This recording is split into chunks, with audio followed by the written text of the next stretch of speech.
Episode की starting में हम देखते हैं कि सुंदर और मीनाक्षी वन में इधर उधर भटकने लगते हैं। वो ऐसा कोई स्थान खोज रहे थे जहाँ पे असुर राज इन्हें ढूंढ नहीं पाए। दूसरी तरफ हम देखते हैं कि एक तेज बिजली आकर गिरती है, जिसके चलते वह सारे ही पशु और पक्षी वहाँ से चले जाते हैं और सारे ही असुर मुक्त हो जाते हैं। उसके बाद अरुणासुर यह आदेश देता है कि सैनिकों जाओ और सुंदर और मीनाक्षी को पकड़ के लाओ, आज इन दोनों की ही मृत्यु मेरे हाथों होगी। वायु कहता है कि असुर राज मैं जाऊंगा इन सैनिकों को लेकर, आज मीनाक्षी ने मेरा अपमान किया है सिर्फ और सिर्फ उस सुंदर की वजह से, तो मैं उस सुंदर से प्रतिशोध अवश्य लूंगा। मैं जाता हूँ और उन दोनों को ही बंदी बना के आपके समक्ष लाता हूँ। अरुणासुर की आज्ञा पे वायु बाकी सैनिकों के साथ चला जाता है सुंदर और मीनाक्षी को पकड़ने के लिए। अगले ही पल हम देखते हैं कि वन में सुंदर और मीनाक्षी के ऊपर पुष्प की वर्षा होने लगती है। प्रकृति इन दोनों की जोड़ी को सलाह रही थी, अपने प्रेम को प्रकट कर रही थी। इस ओर हम कैलाश में नंदी को देखते हैं, जो कि बहुत ज्यादा उत्साहित होते हैं, बहुत ज्यादा खुश होते हैं, क्योंकि महादेव और देवी पार्वती का फिर से मिलन हो चुका है। सुंदर और मीनाक्षी का मिलन हो चुका है और यह दोनों भागकर वन में आ गए। नंदी कहते हैं कि जल्द से जल्द ये कैलाश आ जाएं। उसी वक्त नारायण कहते हैं कि मैं तुम्हारी उत्सुकता को समझता हूँ नंदी, लेकिन तुम्हें यह सत्य नहीं भूलना चाहिए कि यह कार्य इतना आसान नहीं है। महादेव और देवी पार्वती को अगर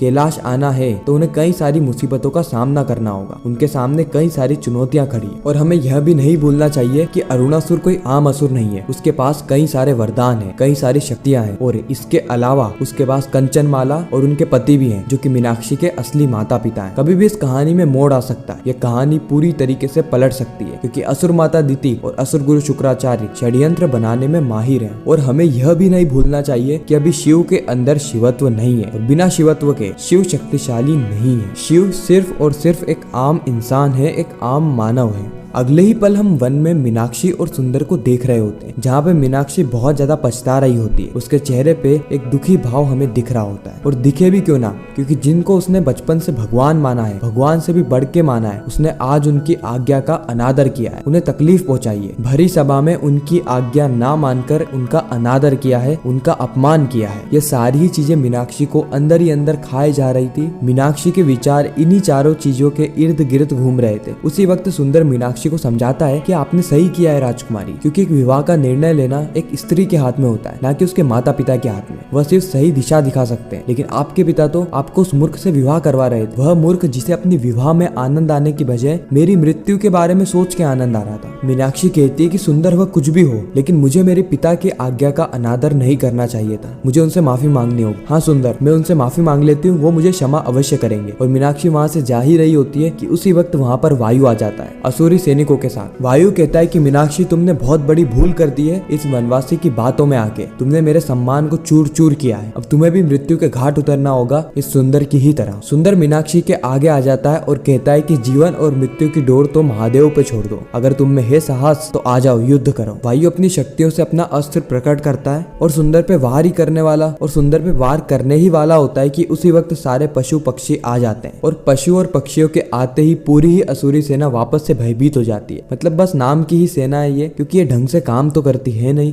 उसके बाद कोई भी पशु पक्षी आ जाते हैं तो उनसे अलग भयभीत हो जाती है। वायु बहुत ज्यादा क्रोधित हो जाता है ये सारी ही चीजें देखकर, इसीलिए वो सुंदर से कहता है कि अगर तुम में साहस है तो अकेले युद्ध करो, इन पशु और पक्षियों के पीछे छुप कर प्रहार क्यों कर रहे हो। सुंदर कहता है तो ठीक है, अब यह युद्ध दो योद्धाओं के बीच में होगा और इस युद्ध के बीच में कोई भी नहीं आएगा, ना ये पशु पक्षी और ना ये तुम्हारी असुरों की सेना। मीनाक्षी कहती है कि हट छोड़ दो सुंदर, मैं पिताश्री के पास जाऊंगी, उनसे माफी मांगूंगी और तुम्हें भी क्षमा दिला दूंगी। सुंदर कहता है कि किस बात की क्षमा, जब मैंने कोई अपराध किया ही नहीं है, हमने कोई अपराध नहीं किया है, आप बस देखिए कि किस तरीके से मैं इस वायु को इस युद्ध में हराता हूँ। उसके बाद हम देखते हैं कि वायु और सुंदर के बीच में एक युद्ध शुरू हो जाता है, जहाँ पे सुंदर वायु के हर तीर का अच्छे से सामना करता है, जिससे वायु भी देखकर चौंक जाता है। लेकिन वायु का एक तीर जो है वो सीधे सुंदर के हाथ पे लगता है, जिससे कि सुंदर घायल हो जाता है। लेकिन घायल होने के पश्चात भी वह युद्ध करने के लिए सहज था। यह देख के वायु अपने हाथ से तीर कमान को गायब कर एक तलवार प्रकट करता है और कहता है कि तुम्हें मारने का मजा मुझे इस तलवार से आएगा, मैं तुम्हारे सर को कलम करना चाहता हूँ, वो भी इस मीनाक्षी के सामने, ताकि इसे भी तो पता चले कि इसने कितनी बड़ी भूल करी है एक वनवासी पे भरोसा करके। उसके बाद हम देखते हैं कि वायु तलवार से कई प्रहार करता है सुंदर पे और सुंदर सारे ही प्रहार से बच जाता है। लेकिन एक ऐसा प्रहार होता है जिससे कि सुंदर के पांव पे तनिक चोट लग जाती है। इनके बीच में थोड़ा भीषण युद्ध चलता है, लेकिन उसके बाद वायु को एक ऐसा क्षण मिलता है जिसमें वह सुंदर को हरा सकता था, वह सुंदर को मार सकता था। इसीलिए वो सुंदर पे तलवार चलाता ही है कि उसी वक्त वहाँ पे मीनाक्षी आ जाती। मीनाक्षी वायु को रोक लेती है और कहती है कि वायु, तुम क्या युद्ध कलाएं भूल चुके हो? जिसके हाथ में शस्त्र नहीं होता उस पे कभी भी प्रहार नहीं करते और तुम उसी पे प्रहार कर रही हो। वायु कहता है कि तुम्हारी ज्ञान की गंगा में बहने का समय नहीं है मेरे पास, हट जाओ मीनाक्षी। लेकिन मीनाक्षी नहीं हटती है, जिसके चलते वायु मीनाक्षी को धक्का दे देता है। यह देख के सुंदर क्रोधित हो जाता है। सुंदर वायु से कहता है कि कैसे योद्धा हो तुम, एक स्त्री पे प्रहार कर रहे हो? वायु कहता है कि तुमने तो कहा था ना कि हमारे बीच में कोई नहीं आएगा, मुझे तुम अगर हरा भी दोगे तो ये संसार क्या सोचेगा कि सुंदर की विजय एक स्त्री के पीछे हुई। सुंदर कहता है कि मीनाक्षी, हमारे युद्ध के मध्य मत आना, यह युद्ध हम दोनों के बीच का है। मीनाक्षी सुंदर को समझाती है कि सुंदर, इस वायु की बातों में मत आओ। लेकिन सुंदर किसी की भी बात नहीं मान रहा होता, मीनाक्षी की बात को भी नहीं सुनता है और वायु से युद्ध करने लगता है। अब हम देखते हैं कि महादेव स्वरूप सुंदर और वायु युद्ध कर रहे होते हैं। पहले तो यह युद्ध तलवार और एक लाठी के बीच में हो रहा था, लेकिन अब सिर्फ और सिर्फ हाथों से इस युद्ध को करा जा रहा था। लेकिन हम आसानी से देख पा रहे हैं कि किस तरीके से जो वायु है वो सुंदर पे हावी हो रहा है, क्योंकि वायु के अंदर शक्तियां हैं और शिव तो शक्तिहीन हो चुके हैं। शिव के अंदर से शिवत्व जा चुका है। जब तक शिवत्व शिव के अंदर नहीं आएगा, शिव को उनकी पुरानी शक्तियां नहीं मिलेगी। यानी अब यह युद्ध महादेव और वायु के बीच में नहीं हो रहा है, बल्कि एक मनुष्य और एक असुर के बीच में हो रहा है। कैलाश में भी सभी लोग चिंतित हो जाते हैं, क्योंकि सब ये देख रहे थे कि किस तरीके से वायु सुंदर पे हावी हो रहा है, कहीं वो सुंदर पे विजय प्राप्त ना कर ले।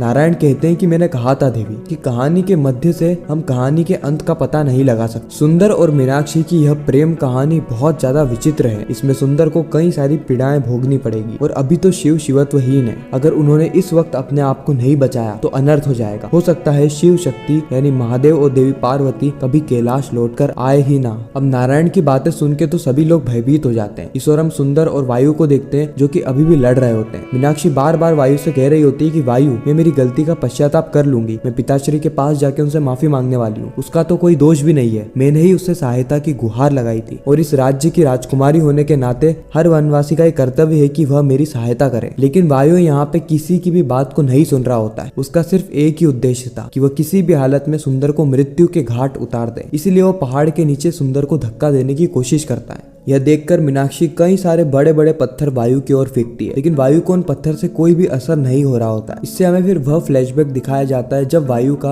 अरुणासुर के महल में प्रवेश हुआ था। उस वक्त कई सारे लोगों ने वायु के ऊपर बड़े बड़े पत्थर ताने थे, लेकिन वायु ने कुछ ही क्षण के अंदर उन पत्थर को तहस नहस कर दिया। इसीलिए मीनाक्षी की कई प्रयास करने के बावजूद भी वायु को कुछ भी फर्क नहीं पड़ता है, वायु को कुछ भी चोट नहीं लगती। उसी वक्त हम देखते हैं कि कई सारे पशु और पक्षी आ जाते हैं सुंदर की सहायता करने, लेकिन सुंदर सभी की सहायता को लेने से इनकार कर देता है। सुंदर कहता है कि यह युद्ध हमारे मध्य है और हमारे मध्य में कोई भी नहीं आएगा। वायु धीरे धीरे करके सुंदर को धक्का दे रहा होता है और एक क्षण ऐसा आता है जब सुंदर के पांव के नीचे जमीन थी ही नहीं, यानी वायु ने सुंदर को पहाड़ के नीचे धक्का दे दिया और हम देखते हैं कि सुंदर पहाड़ से गिर रहा होता है। यह देख के मीनाक्षी बहुत ज्यादा घबरा जाती है, बहुत ज्यादा डर जाती है और इसी के साथ यह एपिसोड यहीं पर ही खत्म हो जाता है। आपको यह रिकैप कैसा लगा कमेंट सेक्शन में जरूर बताना। हमारे चैनल पे इंडियन टेलीविजन के सारे शोज का रिकैप टीवी से पहले ही आ जाता है, इसीलिए हमारे चैनल को सब्सक्राइब करना मत भूलना। मैं मिलता हूँ आप सभी से किसी नेक्स्ट इंटरेस्टिंग वीडियो में। जब तक के लिए गुड बाय एंड हर हर महादेव।